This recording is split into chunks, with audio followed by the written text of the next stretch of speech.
पवित्र जीवन बिताओ।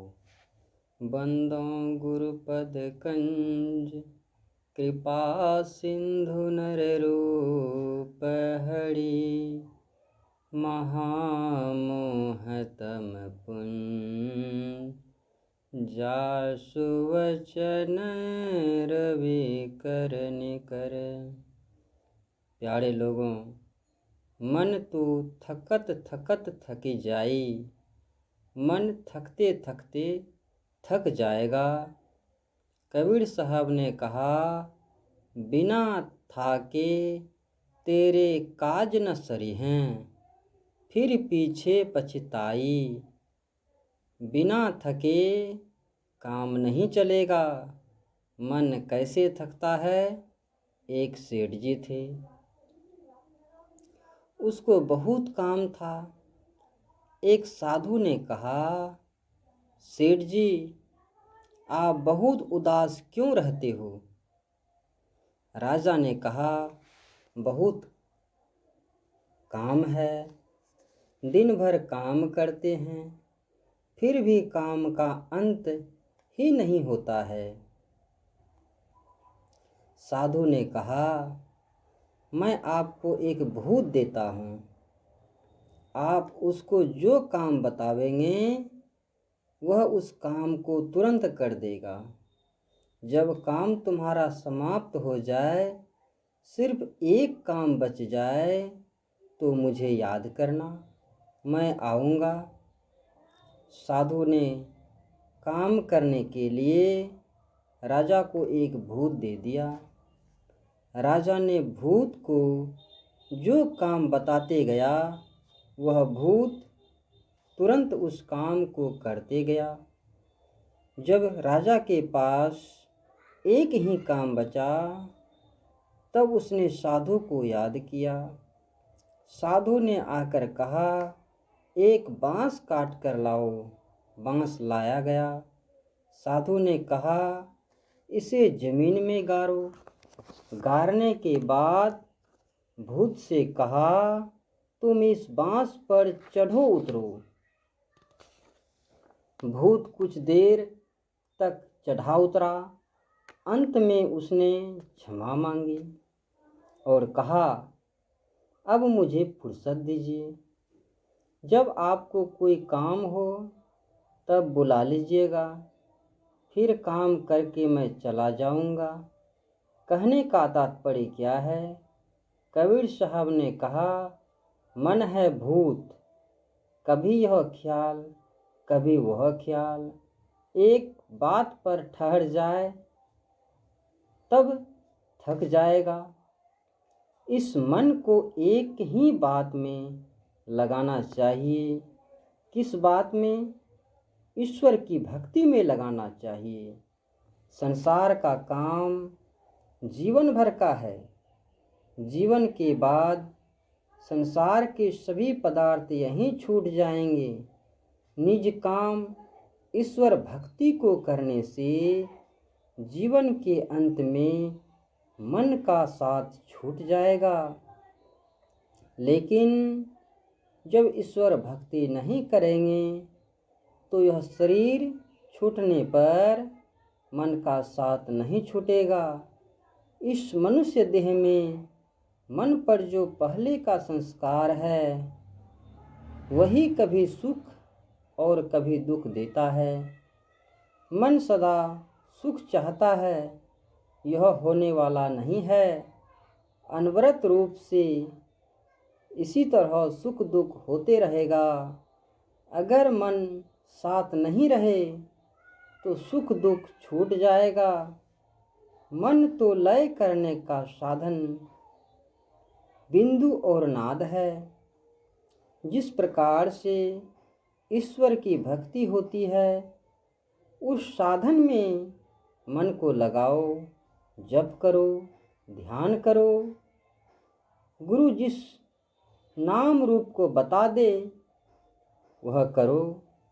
और ध्यान यहीं तक नहीं है, देखे हुए रूप का ध्यान, और जो कभी नहीं देखे हैं उसका अरूप ध्यान।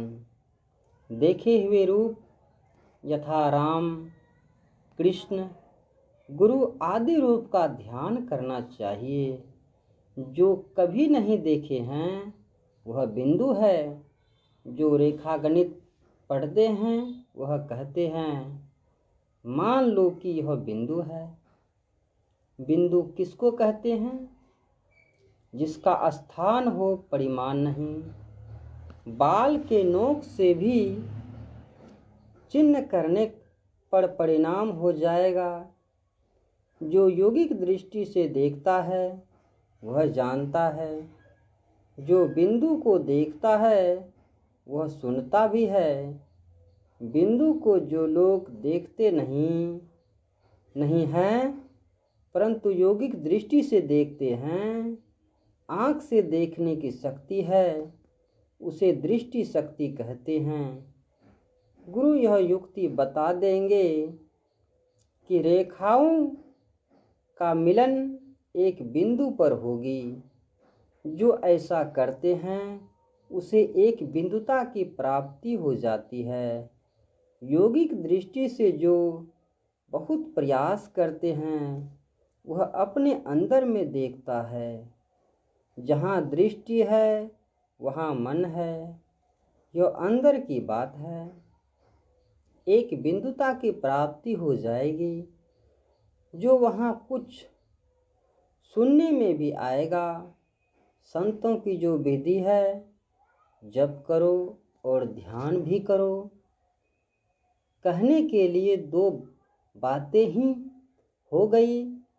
जप मंत्र का, ध्यान भगवान का या गुरु का होता है। गुरु को प्रत्यक्ष देखते हैं, इसलिए गुरु रूप का ध्यान उत्तम है। इसके बाद बिंदु का ध्यान होता है।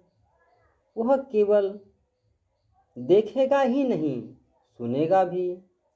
जो सुना वह नाद का सुनना हुआ।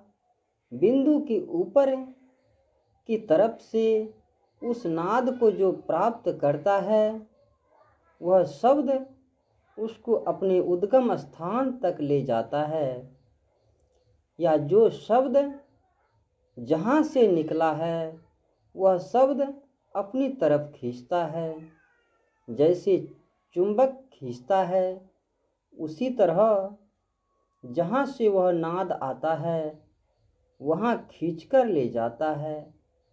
एक अन्य अरूप अनामा, गोस्वामी तुलसीदास जी। जहाँ भगवान रहते हैं शब्द वहाँ तक खींचकर पहुँचा देता है, क्योंकि शब्द की उत्पत्ति परमात्मा से हुई है। तब जो सुख पाने की इच्छा है वह मिलता है। संत लोग यही विधि बतला गए हैं।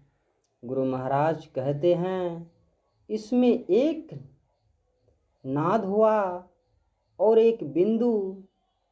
बिंदु नाद महालिंग है और शिव शक्ति का घर है। बिंदु शक्ति जलधरी है और नाद के ऊपर लिंग है।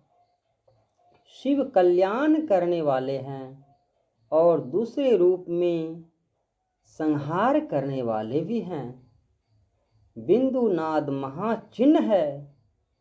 आपका शरीर ठाकुरबाड़ी है। इसमें विष्णु भगवान निवास करते हैं।